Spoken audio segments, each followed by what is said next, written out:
we're going to have a really interesting program, so I'm going to call upon Ralph Weber, who's a partner at Goss Weber Mullins, and he will introduce today's program. Thank you.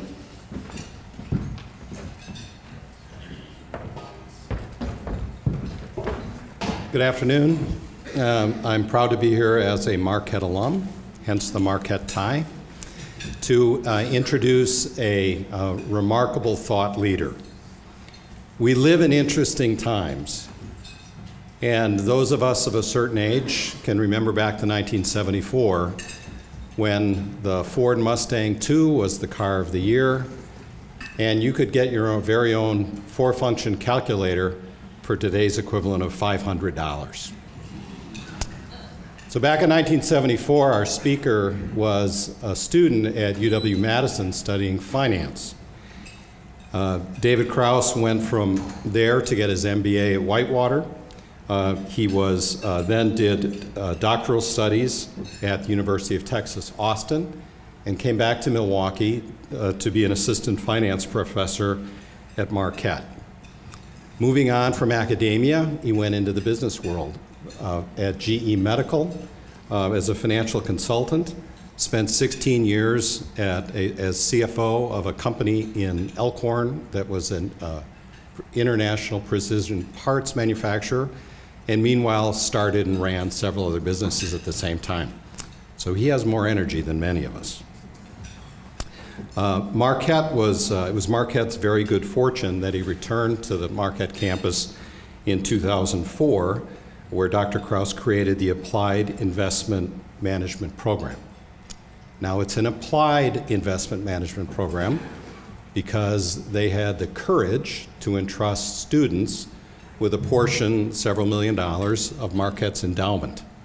So hopefully that's gone okay.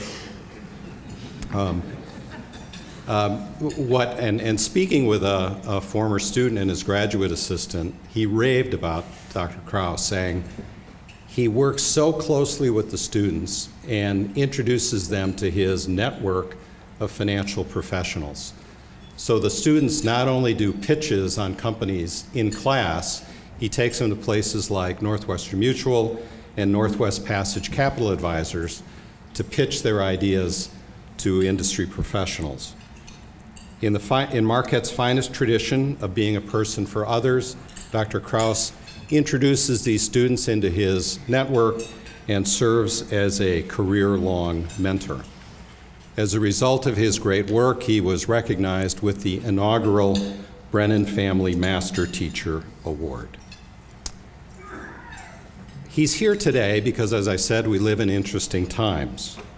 Dr. Krause is going to explain, fortunately with slides, how they soon will get more interesting through a system of distributed ledger technology, or DLT, that was launched in 2009, better known as blockchain. We have heard one example of how blockchain is used, Bitcoin, but that's just an example of a much broader technology. There are many others, some of which soon will disrupt and likely will eliminate certain industries. But the good news is it's going to dramatically enhance others, especially those in which intellectual property has value.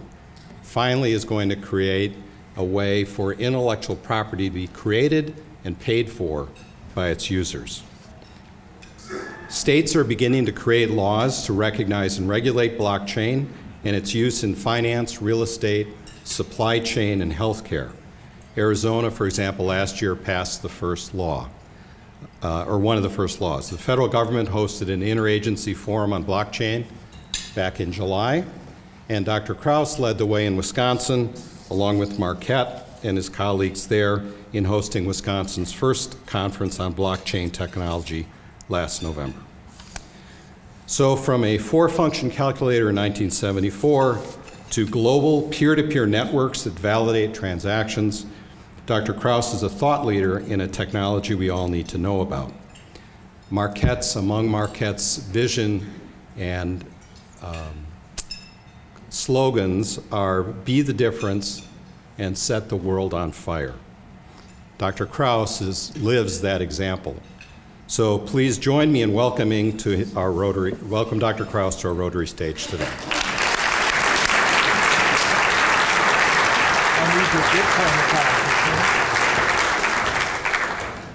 My goodness, what an introduction. I just said to Ralph, I need his Bitcoin account. I need to transfer some funds over for that very nice introduction. Well, good afternoon, everyone. Thank you for having me here. I'm very honored to be here today.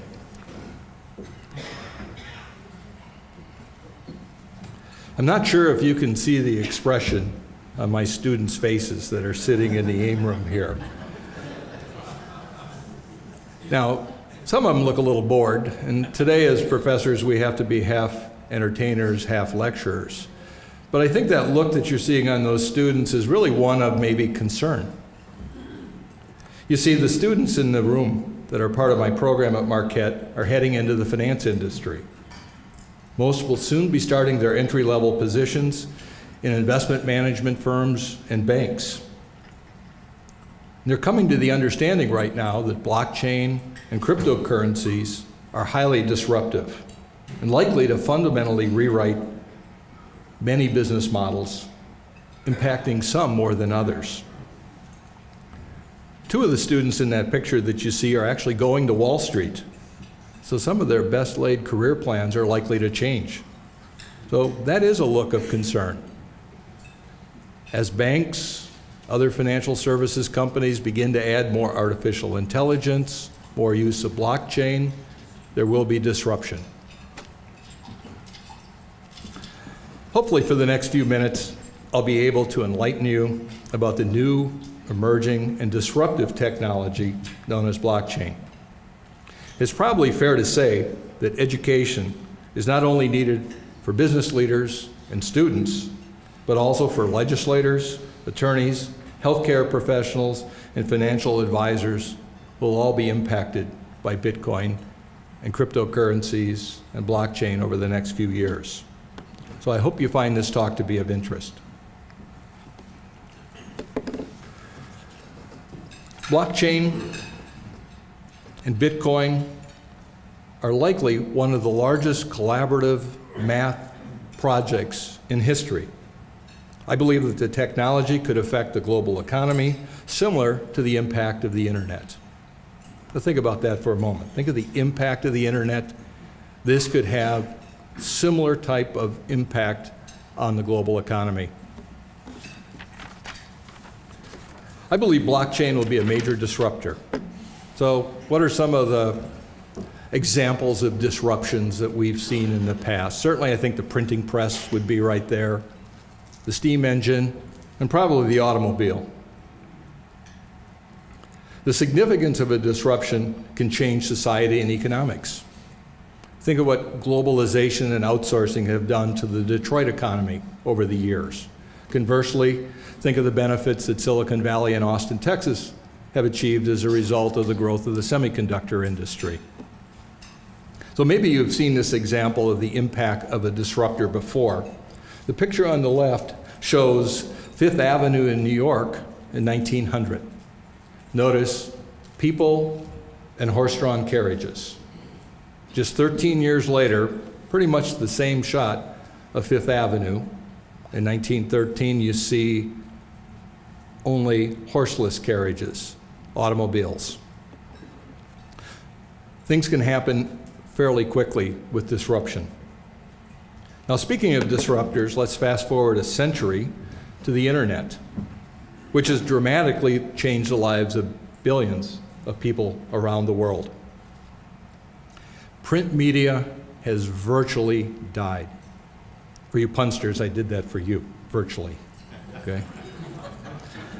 The Amazon effect is still making its mark on the retail industry. Even this morning, a $100 billion transaction, a merger between Albertsons and Rite Aid was announced. The purpose of that merger was to combat the e-commerce effect that Amazon has on those two particular companies. Whether it's the decline of shopping malls or the recent bankruptcies of long-standing retailers, for example, just in the last year alone, we've seen bankruptcies of the Limited, Toys R Us, Radio Shack, and just locally, Bonton. E-commerce, powered by the internet, is changing lives, is changing industries around the world. And just think about Airbnb, Uber, Kayak, TripAdvisor, etc. They've transformed the travel industry from what we knew just 20 years ago. Voice over internet, Skype, has replaced the term long distance. If I say long distance to my students, they don't have a clue of what I'm talking about. And to all of us, many of us here anyways, we know that long distance was a very valuable commodity and you didn't talk very long on the phone. That industry has changed. I can hear you thinking, uh-oh, here comes the techie part. He's going to get into the bits and the bytes of this. No, I won't do that to you. It was a nice lunch, but I especially won't do it after lunch here. We'll just barely open the hood a little bit, take a peek, and I promise that you'll get just enough of the blockchain here to have an appreciation of it. So do most people really know how the internet works? No, but they don't care, and they still use it. So I'm not going to drag you through the intricacies, the cryptography, and SHA-256 hashing. Instead, I'm going to give you a 30,000-foot description of what blockchain is. It is, as Ralph said quite adequately, digitized, decentralized public ledgers where transactions are permanently recorded, irreversible, and unalterable. Another way to think about it might be, it's like a digital checkbook. It's a ledger where you maintain a running permanent record of all transactions from this point forward. In blockchain, all transactions are time-stamped and unchangeable. You might be wondering, is there any central banking authority who decides which transactions are valid and added to the blockchain? Here's where it's quite fascinating, and as an economist, I find this particularly interesting, because the verification process is done by a network of Bitcoin miners. These are computers. Some are located downtown Milwaukee. Many are located in Iceland and China because of the low cost of electricity. The miners use sophisticated computer algorithms and electricity to verify transactions that are recorded on the blockchain to make certain they've not been altered or corrupted. And for this verification activity, they receive Bitcoin. So as Ralph said before, Bitcoin is an extension of blockchain. It's an application of it. It also keeps it accurate in terms of having decentralized, distributed verification that takes place. Blockchain in 2018 has been rightfully compared to where the internet was in 1994. It holds great promise, but is still unproven and will likely experience some growing pains. We still don't know if regulators will accept blockchain technology to serve as a record of all transactions for global banking and securities transactions. We also don't know if blockchain will be scalable enough to meet all the transactional needs in a global economy. And I also doubt that Goldman Sachs, JP Morgan Chase, MasterCard, and Visa are going to idly sit by and watch their business models be destroyed. Which brings us to Bitcoin. If email and Facebook are examples of applications that operate off of the internet, then think of Bitcoin as an application of blockchain. Again, do you need all of the details about how Bitcoin works? Probably not, so I'll go on. As I said before, miners perform blockchain transaction verification, or as it's known within the industry, proof of work. They're able to earn small amounts of Bitcoin for these efforts. So listen to this. Here's an example of the current explosive growth of what's taking place within blockchain and Bitcoin. I had a speaker in class yesterday, truly an expert in this area, much more technically knowledgeable than I am. He's been a miner for 5 years as well. One way to monitor what's going on in terms of activity within this marketplace is to look at the hashing that takes place, sort of a measure of production. sort of like saying what's industrial production in the United States. That's a good proxy for the gross domestic product. This surprised me, and I had to spend time verifying this yesterday. Since the beginning of December, the amount of Bitcoin hashing has doubled. So in 10 weeks, the volume of Bitcoin verification has doubled the amount that had taken place prior to December. Now you want to put it in dollar terms, we will soon be approaching about $1 trillion of whether it's Bitcoin or other cryptocurrency that's been mined and produced to this point. So this is not a small or trivial part of the global economy.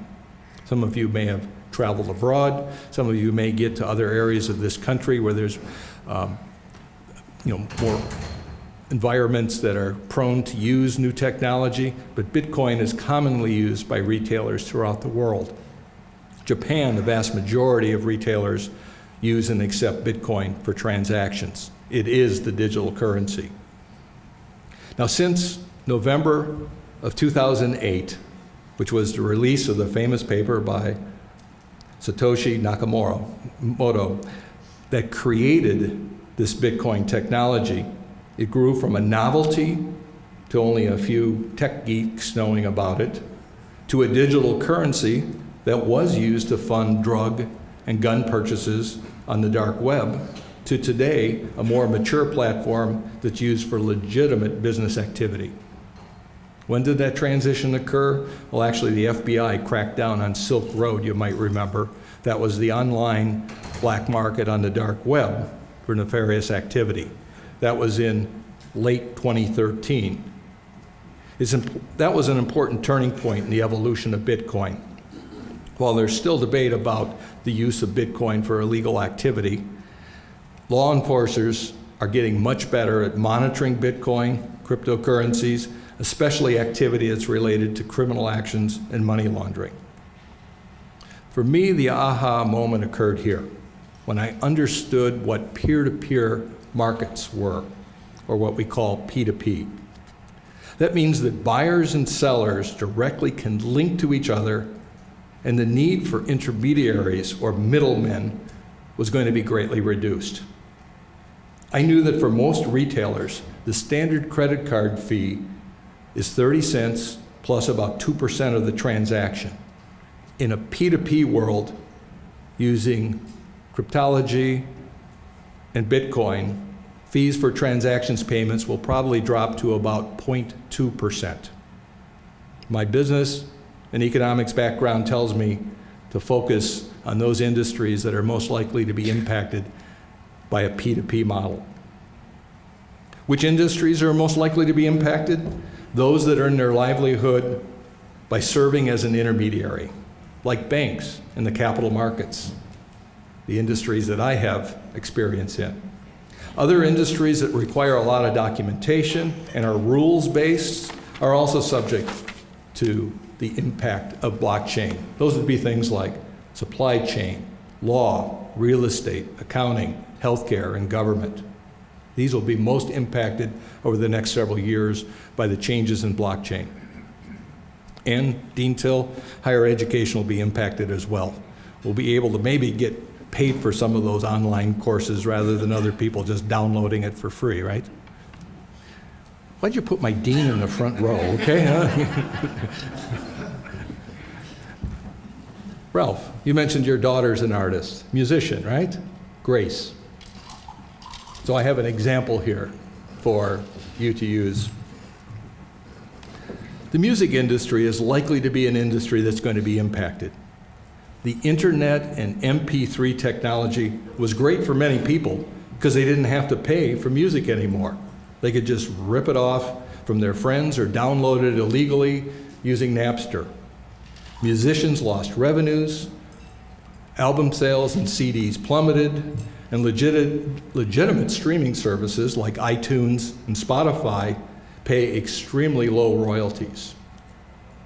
Enter blockchain. Moving forward, musicians will be able to go peer-to-peer, and if desired, bypass record companies and streaming services. By offering their music via blockchain, this will cut down on illegal downloading and sharing, and artists will be able to be paid on a per-use basis and receive payment via cryptocurrency. This model could change the music industry, and for that matter, the entire entertainment and media industry, where streaming media on demand has undercut the royalty streams of producers of intellectual property. Blockchain could greatly reduce file sharing and pirating. You want to have a lively conversation with a millennial? Talk to them about taking away their free Netflix or HBO access that their parents have provided for them, and tell them they'll be required to pay for each use. They literally go ballistic. They do. We've had just drag them out arguments the last week about this. They do not want to pay for anything that they can access on the internet. Blockchain and Bitcoin are going to be game changers for many industries. Buyers and sellers of goods and services, particularly intellectual property, are going to be linking directly with consumers in a P2P model. So think about this. Right now, anything on the internet can be copied. That includes pictures, audio files, video files, PDFs, Word documents, Excel documents, blogs. Anything right now is just a copy. Anyone can copy and paste an exact replica. This has destroyed some intellectual property. The blockchain allows, I gotta back that up. The blockchain allows files to remain original without the option of being copied. But these can be transferred when permission is granted via a distributed ledger and a private key, the blockchain. Now this makes sense for a purchaser of content. When you think about it, right now, my wife and I subscribe to cable, Netflix, HBO, Hulu, and Acorn. If you've never heard of Acorn, my wife likes the Detectorist, and that's the only streaming service that has that. We also subscribe and pay the fee for Milwaukee Journal Sentinel, New York Times, and Wall Street Journal. And then thinking about this morning, I have an MLB access fee that I pay monthly, and my wife uses Angie's List, and I'm sure there's probably 3 or 4 other things that we're paying with our monthly credit card that we pay access to. I'm probably overpaying. I tried to think about it. Probably $300 a month is the overpayment that I'm making versus the actual services that I receive. So going to a P2P world where I'm able to access the content that I want, the shows we want to watch, the articles we want to read. Tom Hardwick's Brewers, I'm a Brewer fan, so I'm going to pay 5 cents every morning to read his morning updates on the Brewers. We're going to be moving to a world where users such as you and I are going to be paying for access to services on a per-use basis. This can also benefit content providers. Let's suppose their work goes viral. What kind of music does Grace play, Ralph? R&B, okay? Grace is going to go viral, okay? Because we're all going to go out and check out her website here. If she's on a P2P platform, she's going to be able to be paid directly by us every time we access her music. We're not going to download her music and give it away to others. We're going to pay for access to that music on a per-use basis. I don't know, is it a penny a minute, 2 cents a minute? Well, the market will eventually determine the value of different intellectual property and what we pay for, but that model is changing. So I believe that blockchain is a game changer in the sense that it is going to restore the value of intellectual property and stop the illegal pirating and downloading that's taken place since the internet was introduced. Okay, I'll skip over this example fairly quickly here, but for those of you who are in the human resources area of your business, suffice it to say that you spend a lot of time verifying potential employment. You go through many, many records. Blockchain is going to change your life for the better. In my program at Marquette, right now, I'm working on creating a 2-year transcript just for my students' involvement within my program that would record the courses that they took and the grades that they received, as well as any of the research or papers that they prepared. That would go into a blockchain, and upon graduation, I would present them with their own applied investment management transcript and give them the key to that. That key could be public or private.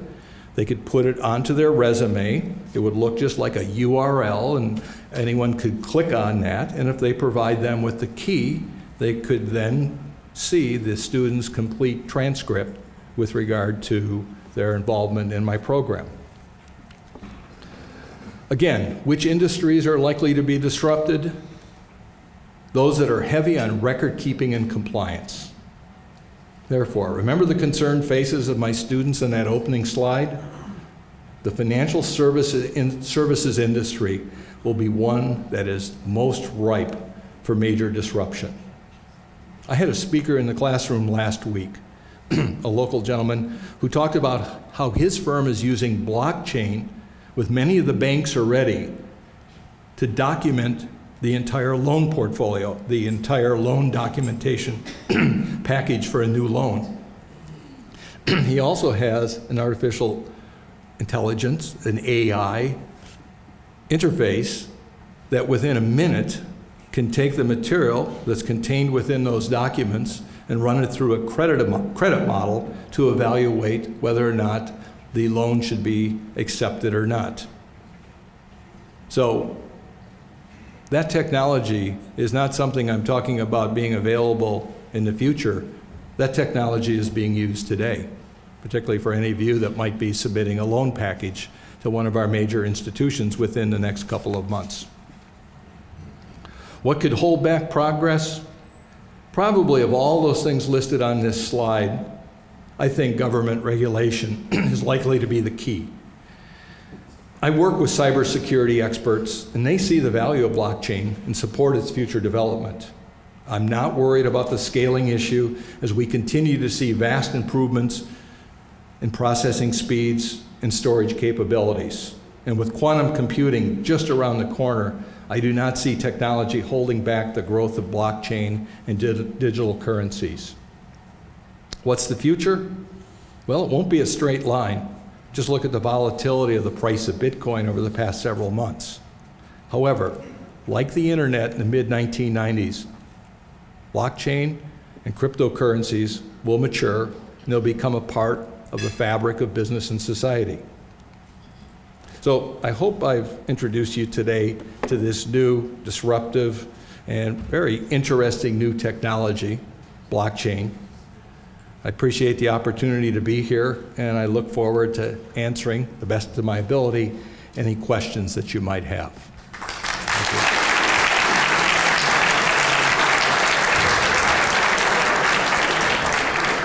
All right, I'm pretty good at this. Your last slide, bubbles first.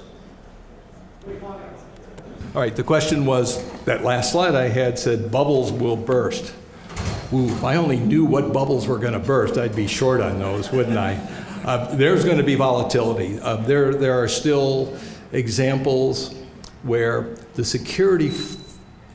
stories we're hearing that are quite negative right now about cryptocurrencies are not because the technology is being hacked, but what's being hacked are the wallets, the access points.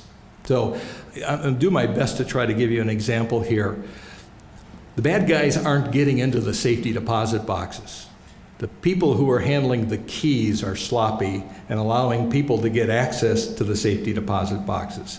So some of the examples that have occurred where the stories we've heard about some of the failures with some of the losses of money that people have incurred with cryptocurrencies have come through really improper handling of passwords and access to the system. Now, bubbles, there'll be bubbles that will burst. I mean, the value of the Bitcoin got as high as $19,000 per Bitcoin.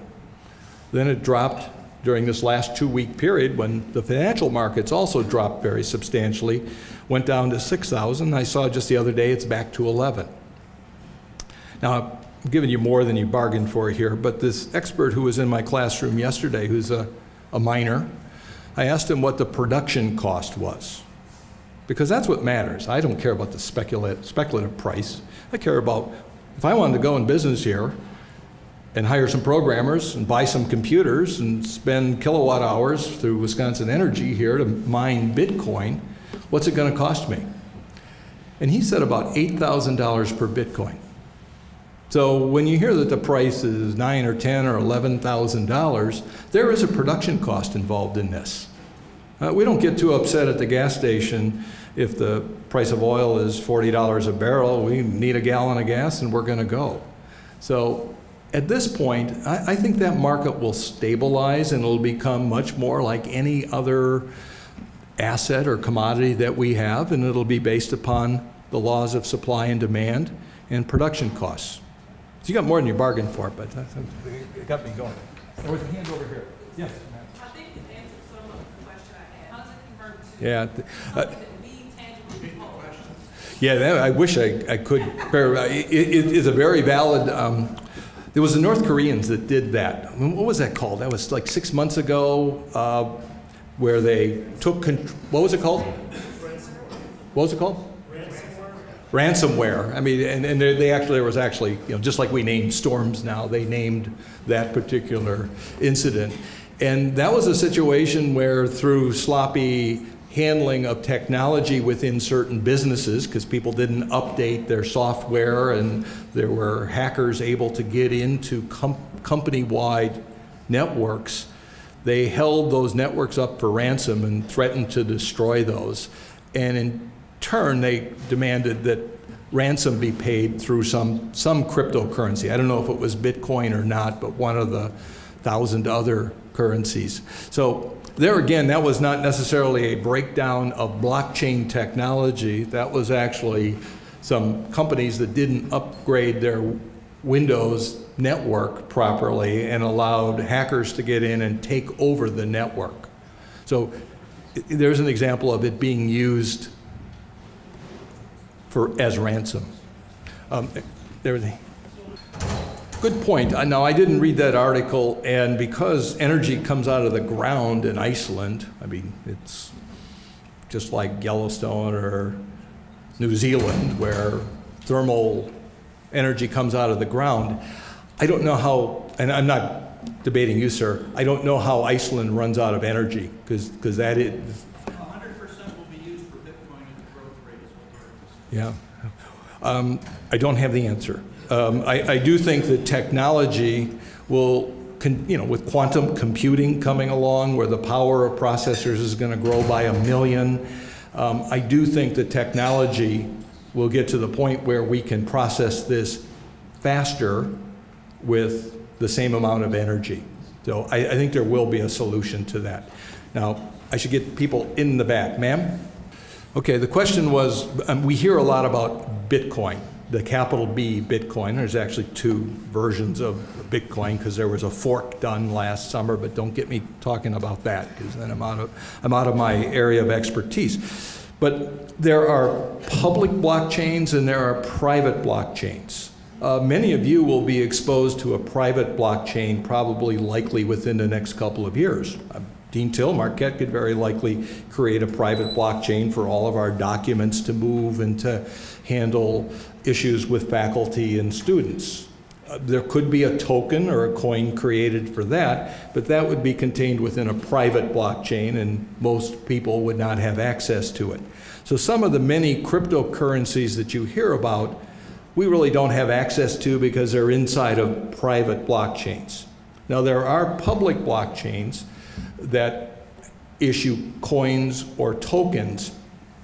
Some are legitimate and some are just ways for people that couldn't raise money through traditional ways to try to go out and to skirt around regulation and to get unsuspecting investors to buy into some type of, in this case, token or coin.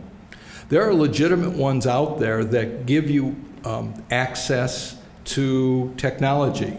There are companies that have issued coins where when you possess that coin, you gain access to specialized computer codes.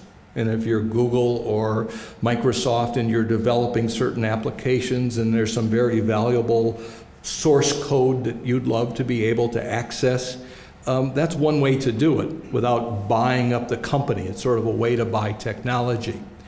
So I don't pretend to know everything about all the coins that are out there. There's Ripple and there's Ether, and then, you know, take your pick. There's many others. They tend to have specific uses and access. Now, my wife is very suspicious, okay? She doesn't let me get away with too much, all right? So as I talk about this, she thinks at times that, you know, this is a bit on the edge. I said to her the other day, would you be willing to pay for a browser and a search engine as powerful as Google, but doesn't contain any ads and doesn't collect any information from you and doesn't drive you to certain sites? And she said yes. Well, right now there is a company that creates just such a piece of software, and to access it, you buy a coin that the company has issued, and you pay for the use of this cleaner version of Google, if I can say that, using that particular currency. So there's room for some innovation here. You're starting to see some companies like Uber and others contemplating using coins as a form of sort of frequent flyer. So if you use a ride-sharing service a lot, instead of getting points on some sort of card, you actually get tokens or coins that can then be used to purchase additional services or additional rides. I want to make certain I'm fair here. This gentleman was next, yes. If we can afford it, should we buy Bitcoin? I'll make this announcement. I am not a registered investment advisor, and, and I don't recommend buying or selling anything, okay? Unless you're in my classroom, of course, and then we talk about securities.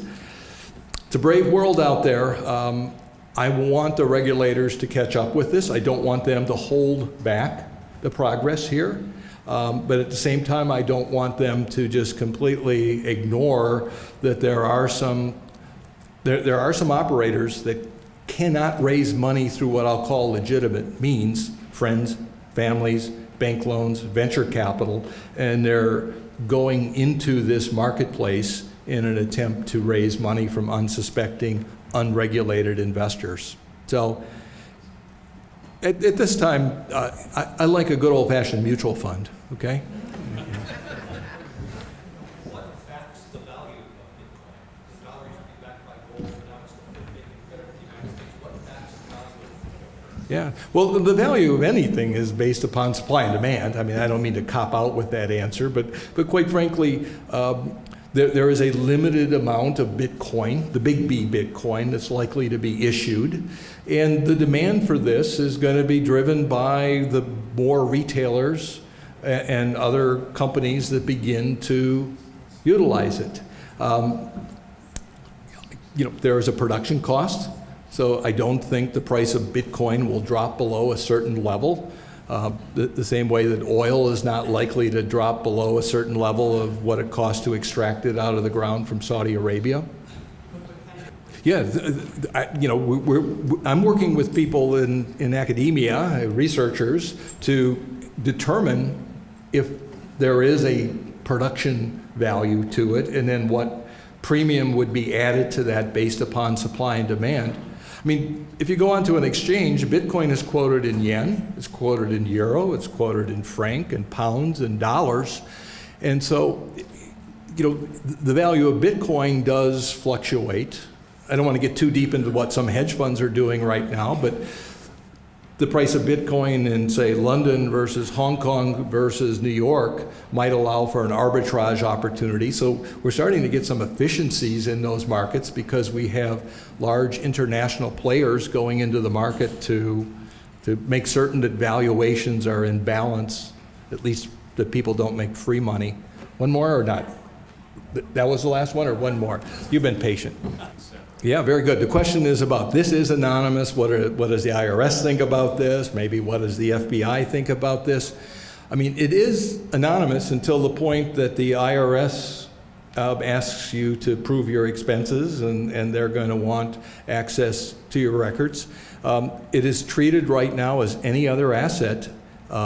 It's estimated that only 10% of the people that participate in the cryptocurrency market are reporting this on their taxes, because right now 1099s are not required by Bitcoin exchanges. That's going to change, because if I want to plug a little bit of a deficit gap at the US government level, a good place to start is to start taxing people who've made income off of this. So I wouldn't be surprised that the exchanges will start collecting at least 1099 information.